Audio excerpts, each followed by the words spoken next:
the final step in your processing here at the Portland Over MIPS. Each of you have been found fully qualified for military service, and you're now making the very important commitment to serving in the United States military. Less than 1/3 of the United States population can even be qualified to serve in the military. So you've already distinguished yourselves in that right, but by being here in this room prepared to take an oath to support and defend the Constitution of the United States and dedicate yourselves to military service, each of you are obviously further distinguishing yourselves, and in doing so, joining the less than 1% of the United States population that is currently serving our nation in uniform as part of our all-volunteer force. And each of you will represent the uniform of the United States military and the respective branches of service that each of you are enlisting into here this afternoon, here following this oath. So take that into consideration. It's obviously a very important milestone for each one of you. Before we get started with the oath of enlistment, there's a few questions I need to ask you and a couple of things that I'll clarify about the oath, and then we'll administer the oath. The first question is, have you been briefed on and do you understand the DoD applicant briefing on separation policy and restrictions on personal conduct in the armed forces and UCMJ Articles 83, 85, and 86? Yes, sir. Did you all get a chance to review your enlistment contracts? Yes, sir. Do any of you have any questions about your contracts at this time? No, sir. Do any of you have any reservations or reluctance about enlisting at this time? No, sir. All right, for the oath, you have the option to either swear or affirm the oath. Towards the beginning of the oath, I will say the word swear. You may say the word affirm instead of the word swear in order to affirm the oath, or you may simply say the word swear as I do to swear the oath. And at the end of the oath, I will say, so help me God. You have the option to omit this line, but say nothing else in its place. Is this clear? Yes, sir. All right. For this oath, I will be administering two separate oaths. So we have two individuals enlisting in the Oregon Army National Guard. Is that the two of you? Yes, sir.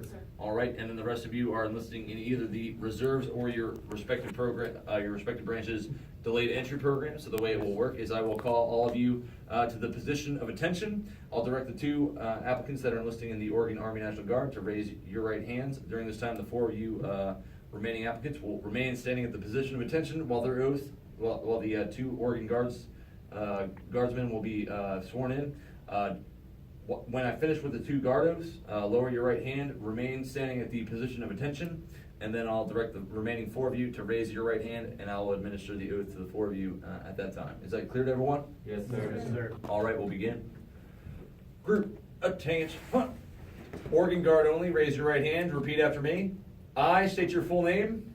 I, Andrew Victor Ivanov, I, Samantha Christian Bryant, Do solemnly swear do do solemnly swear that I will support and defend that I will support and defend the Constitution of the United States the Constitution of the United States and the state of Oregon and the state of Oregon against all enemies, against all enemies, foreign and domestic, foreign and domestic, that I will bear true faith that I will bear true faith and allegiance to the same, and allegiance to the same, and that I will obey the orders and that I will obey the orders of the President of the United States of the President of the United States and the Governor of Oregon, and the Governor of Oregon, and the orders of the officers and the orders of the officers appointed over me appointed over me according to law according to law and regulations. and regulations. So help me God. So help me God.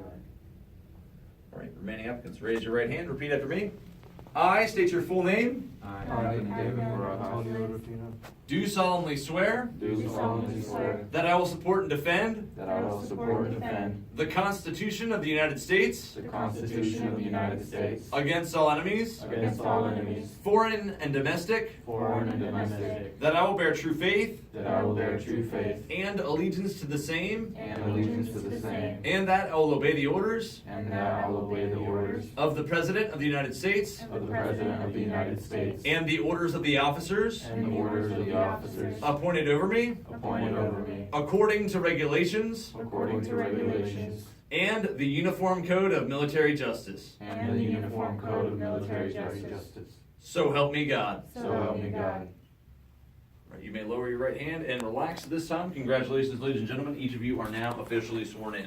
At this time, you may utilize the ceremony room for any photos that you would like to remember your oath of enlistment by. You can feel free to stand in front of any of the flags here in the front of the room or utilize your service emblems located on either wall for any photos that you would like to take. You are authorized to remove your service emblems from the wall. If you'd like to hold your emblem for a photo or video, feel free to do so. Just ensure that it's replaced back on the wall as you found it when you're done using it.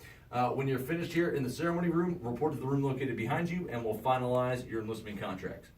Again, congratulations to each one of you, America's newest enlistees, and thank you everyone for your time. Thank you.